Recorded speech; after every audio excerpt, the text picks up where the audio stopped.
Kaleidoscope, a weekly public affairs program brought to you in partnership with the Urban League of Greater Cleveland, Kaleidoscope Magazine, and News Channel 5. Good morning, everyone, and welcome to the broadcast today. Peripheral arterial disease, or PAD, affects more than 8 million people in the United States. Dr. Marie Moyes, a vascular surgeon at Metro Health Medical System, will tell us more about this disease, and then we'll hear from attorney Patricia Smith. She'll tell us about social media and how it affects your business.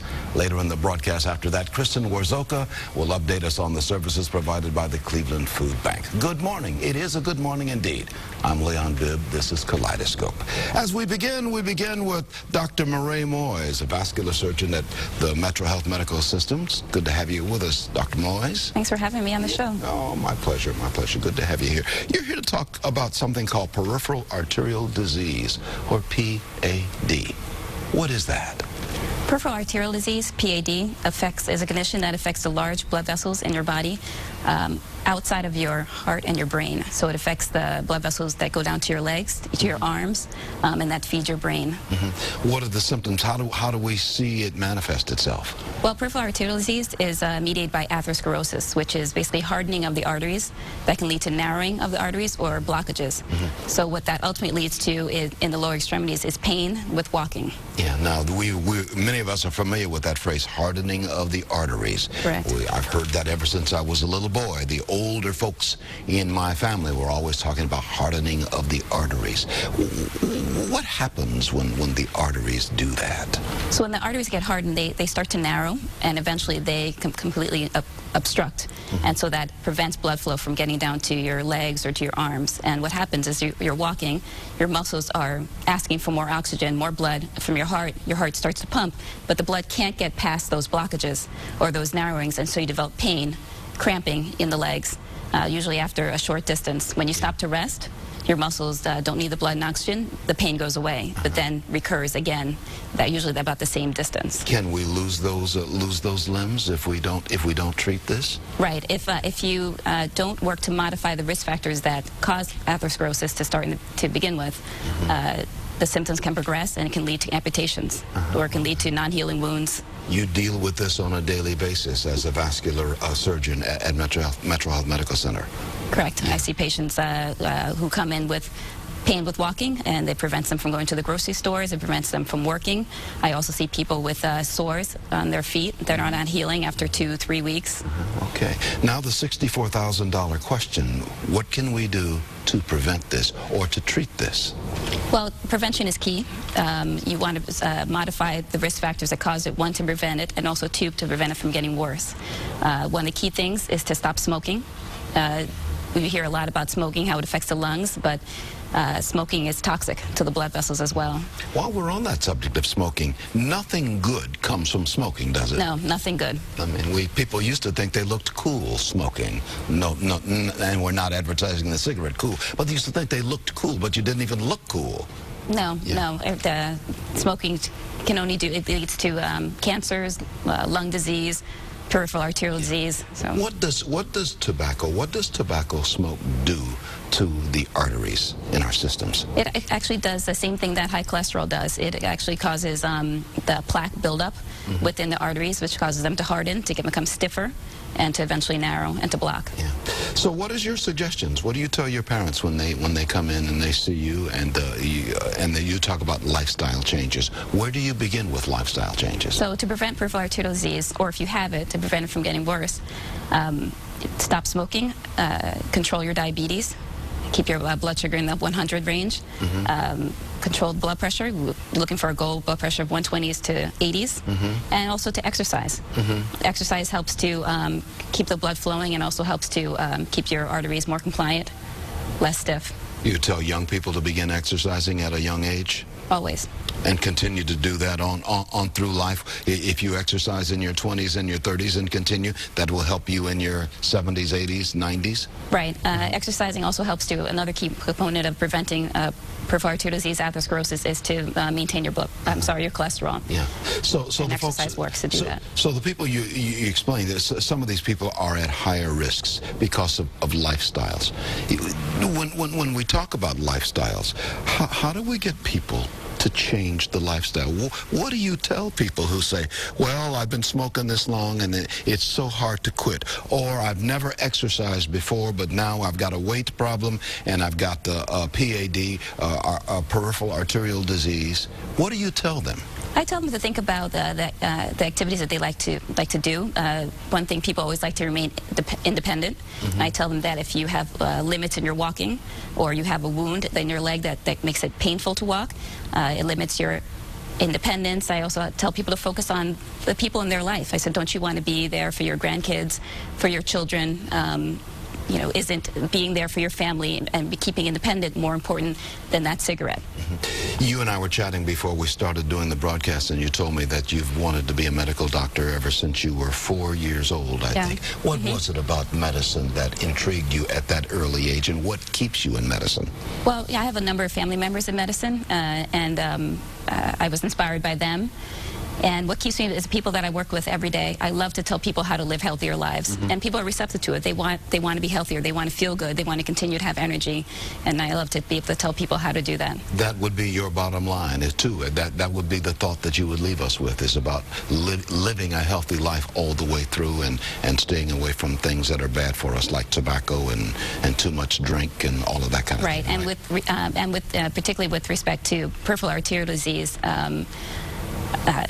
One, it confers a higher risk of developing a stroke or a heart attack. Yeah.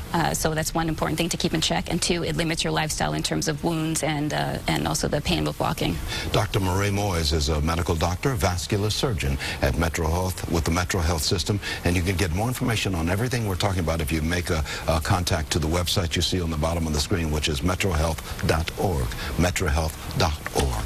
Thanks, Dr. Moyes, for being in the broadcast today. Thank you very much for having me. I enjoyed talking with you, and let's hope that we can get some people to live healthier lifestyles and turn the corner on peripheral arterial disease, or PAD as it is sometimes called.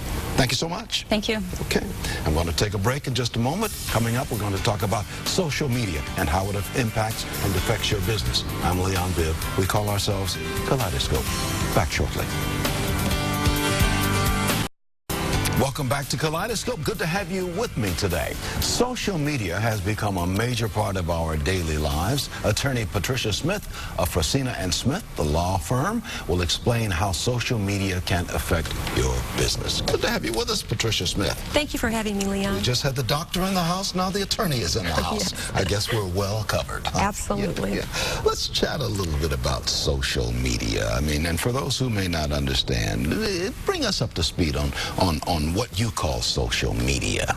Social media is a wonderful platform that businesses as well as individuals can use to actually monitor and actually have control over their business and how they build their reputation in the community. Mm-hmm. With respect to businesses, it's a great tool to use in order to market and advertise your service, or to recruit employees, and overall just to share information with each other. So again, social media is a wonderful platform that individuals as well as companies have been using in the United States and abroad. Mm-hmm. Yeah, we hear the phrase, we hear the name Facebook all the time. I'm on Facebook. Much of the world is on Facebook. Mm-hmm. Leon Bibb, WEWS. Mm-hmm. Facebook. Mm-hmm. That's me with the company right here.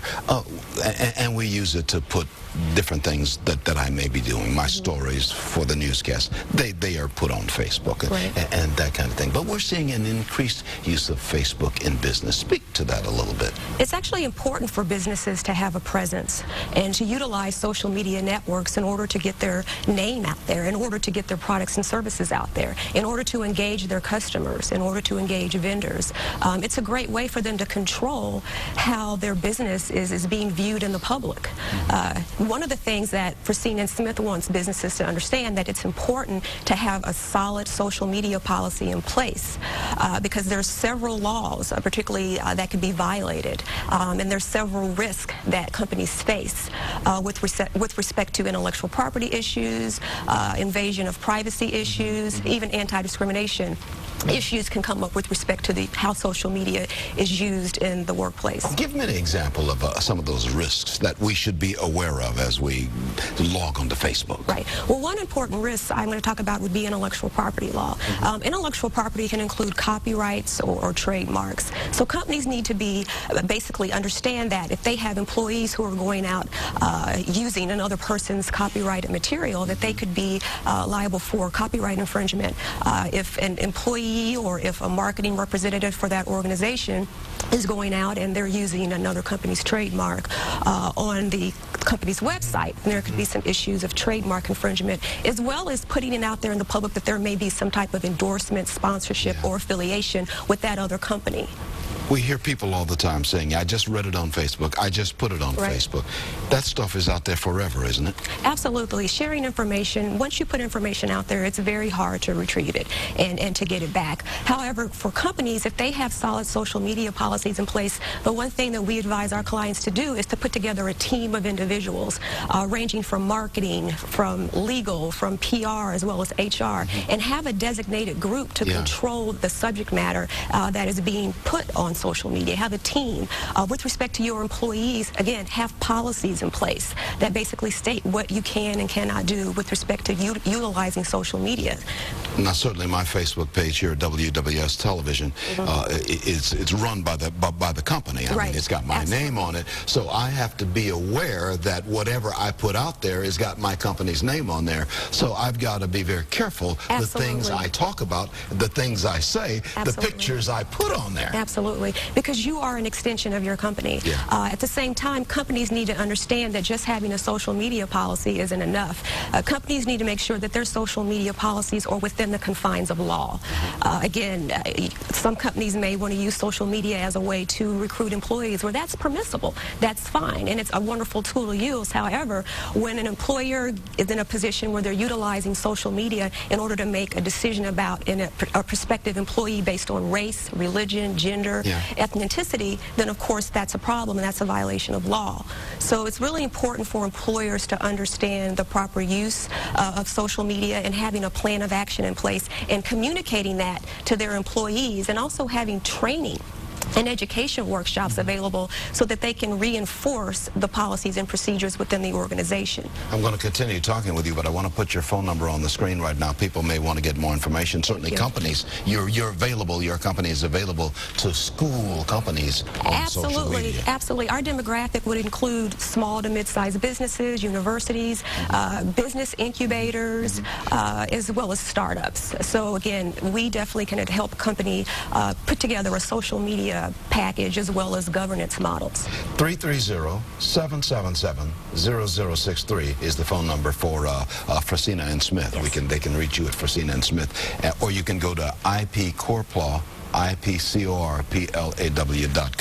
More information on everything we're talking about. Where are you located geographically? We have offices in Stowe, Ohio, and we also have a satellite office in Akron, Ohio as well. And we serve as legal counsel for a beta space in Cleveland.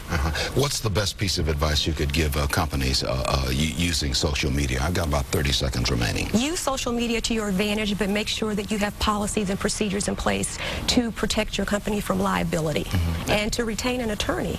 Invest the time and money to make sure that you have sound, solid social media policies within your organization. And remember that the stuff you put out there is still out there. Yeah, it's out there, and it can be difficult to once you get the toothpaste out of the tube, you can't get it back in. It's difficult. People share information, they share links. It can go on and on and on. So you definitely want to put a tight niche on that. Patricia Smith, attorney with Frasina and Smith at 330-777-0063. I appreciate you being on the broadcast today. Thank you for having me. It was a pleasure. I feel better. I'm going to be careful what I say on social media. Okay. Thank you. Many thanks. I'll take a break. In a moment, we'll hear from Kristen Warzoka of the Cleveland Food Bank. I'll be right back. Okay. Thank you so much. You're in touch with Kaleidoscope. Glad to have you aboard today. The Cleveland Food Bank looks and works with our local communities for assistance year-round. Vice President of External Affairs, Kristen Warzoka, is here to explain how you can also help with the Cleveland Food Bank's efforts to help eligible individuals sign up for what's called the SNAP program. And good to have you with us, Kristen Warzoka of the Cleveland Food Bank. It's my pleasure to be here. Okay. First off, what's the SNAP program? The SNAP program is the new name for food stamps. Meals. It's a program that helps income-eligible families get access to the food that they need. And it's access in the form of an EBT card that they can use at their local grocery store. It's an incredibly important program. And a good program. It is. It's Puts actually food on the table. It's one of the most efficient federal programs. Very few people know that. But the fact is, it keeps a lot of families out of poverty and it allows families to have access to the kind of food that they will eat and enjoy. Okay. Well, give us an update on where we are regarding hunger in our area here. And I know the Cleveland Food Bank, how many counties do you work in? We provide food to more than 600 programs in a 6-county service area, all the way east to the Pennsylvania line and south to Richland County, which is the Mansfield area. Mansfield area, how big is the hunger problem in our area? Unfortunately, it's a problem that's large and that's growing. 1 in 6 people in our community is food insecure. That means that they don't always know where their next meal is coming from. Now, they may not be food insecure all the time, but you know, at certain times of the month or at certain times of year when their car breaks down and they have some other sort of emergency, they just can't make ends meet. How do people get signed up for your various programs? In fact, your newest program. How do people sign up for this? Well, there are a number of ways that we can help. We are opening a new help center at the Cleveland Food Bank. It's a toll-free number. It's 1-855-738-2067, where folks who are in need of food can call for assistance. We can either refer them to a hunger program in their area, or we can help them sign up for benefits they're eligible for, including the SNAP program, over the phone, so they don't actually have to leave their home to fill out an application for SNAP and for other benefits. Okay, those are the folks who need help. Now, what about those folks who can help? There are many ways for people to get involved. Many ways, and we are thrilled to have wonderful community support. We have more than 10,000 volunteers a year, so people can come down and volunteer and help repack food. We also, of course, are always in need of food donations, and we're in need of financial donations. And the fact is that this summer is a great time to give. We have a summer matching gift challenge campaign happening right now. Normally, when you donate $1 to the Cleveland Food Bank, it provides enough food for 4 meals. But right now, if you donate to the Cleveland Food Bank, your $1 will be matched, and so it will provide enough food for 8 meals. So if I could give you $10 or $100 or 500 or 1,000, whatever, that money goes a lot farther than the face value of what I gave you. It kind of doubles, and you guys know all the ways to even stretch it even farther than that. We can stretch it much farther than you'd be able to stretch it at your local supermarket. Because you buy it a certain way, or you get that food through certain channels. We buy food, we have it donated, we ship it in from other parts of the country if we can get a great deal. We work really hard to stretch that dollar, and volunteers help a lot. They save us a lot of money each year. Now, once we get down to the Thanksgiving season and certainly the Christmas season, it's on our minds, a lot of minds, that we've got to help folks. It's true. But those are 2 days a year. But we're trying to eat 365 days a year. Right. The fact is, hunger is a year-round problem. There's certain times of year when the challenge is even more difficult for low-income, working, poor families. You know, frankly, back to school is a tough time. There are a lot of expenses associated with sending your kids back to school. Summer is a tough time for families who are worried about making sure their kids have extra meals to eat every day when they're not getting free and reduced price school breakfasts and lunches. So that need does continue all year long, as you said, and we are so grateful for the community's support. Here in Northeast Ohio, we've got more than a couple of million people potentially watching this broadcast, looking at you right now. I would love to have everybody watching, but I know some people may be away from the TV. But for those who are watching right now, what can they do to help the Cleveland Food Bank do what it does? They can go to our website to learn more at www.clevelandfoodbank.org to either find out how to get help or to find out how to give help. And the fact is, there's something we can all do to become involved in this problem. And those who may not have computers who need help, they can make a phone call, can't they? Yep, they can call us at that toll-free line, 855-738-2067. Yeah, and there's another phone number there which we've got on there. I've got on my notes here, 216-738-2265. Yep, and that's our operator. That's your operator. So whatever number we call, somebody will be able to answer that phone and get us directed to the office we need to be talking to. Absolutely. I will add that the Cleveland Food Bank is located in a wonderful facility, just a marvelous facility on the East Shoreway in Cleveland at East 152nd Street, and it's just just a wonderful place. I go there and you've got food stacked up to the rafters, going out all the time to the various pantries that it needs to get to. Absolutely. Last year we distributed enough food for 29 million meals. That was 34 million pounds of food. And so it's a large food distribution facility, but it's only possible because of this incredibly generous community. Kristen Warzoka of the Cleveland Food Bank, Vice President of External Affairs, you and your colleagues are saving lives doing what you do. Well, thank you for all your support, Leon. God blesses you for what you do, too. I will tell you that. Thank you, Kristen, for being on the broadcast. Thank you. Okay. We're going to take a break in just a moment. Coming up, so we'll talk with Patricia Triggs of the Urban League of Greater Cleveland. She will have a commentary after these words, especially for you. Welcome back to Kaleidoscope. You know, one of our partners on this broadcast is the Urban League of Greater Cleveland, so we welcome Patricia Triggs. She's president of the Urban League of Greater Cleveland's Guild. Yes. Good to have you. Thank you. Nice to be here. Oh, good to have you here. What's on your mind today? On my mind is that we're doing, the Urban League Guild is doing a fundraiser in partnership with Cleveland State's Black Studies Department, and it's going to be a book signing and sale, and it's going to be happening on Friday, September 14th from 6 until 8 p.m. At Cleveland State University. At Cleveland State, yes. And this is a fundraiser to benefit the Urban League's Guild, right? Yes, it is. Yes, part of the proceeds from the sale of the books will be going to the Urban League. What kind of books are on sale there? Well, this is actually going to be Meet the Author, and we have one author coming in. His name is George Davis, and the title of the book is The Melting Points. And he's going to be our guest author for the evening, and he will be there. We're having an open reception, and that's going to start at 6 o'clock. That's going to be in the Howard A. Mims Cultural Center there on campus. And then following that, Mr. Davis is going to read from his book excerpts, and then he will be available for the book signing thereafter. Mr. Davis will be reading from his own book, The Melting Point. Yes. And so it's always good to have the author there signing it, but when the author reads a little bit of what the author has written, it doesn't get any better than that. That's right. And it's a fundraiser to benefit the Guild of the Urban League as well. Yes, it is. Okay. Well, once again, that's going to be Friday, September the 14th, in the main classroom plaza, which is the Black Studies Department at East 22nd and Euclid, Cleveland State University. You're going to be there, of course. Oh, absolutely. And it's from 6 until 8. And the reception, there's going to be a reception that's going to start at 6. So if the Urban League puts its stamp on it, it's always a good program. Got to be a good program, absolutely. Got to be a good program. Good to have you on the broadcast with us. Patricia Triggs, president of the Urban League's Guild. Nice Thank you so much for being on the broadcast. Thank you. That's going to do it for all of us. Gotta go. Be well. Kaleidoscope, a weekly public affairs program brought to you in partnership with the Urban League of Greater Cleveland, Kaleidoscope Magazine, and News Channel 5.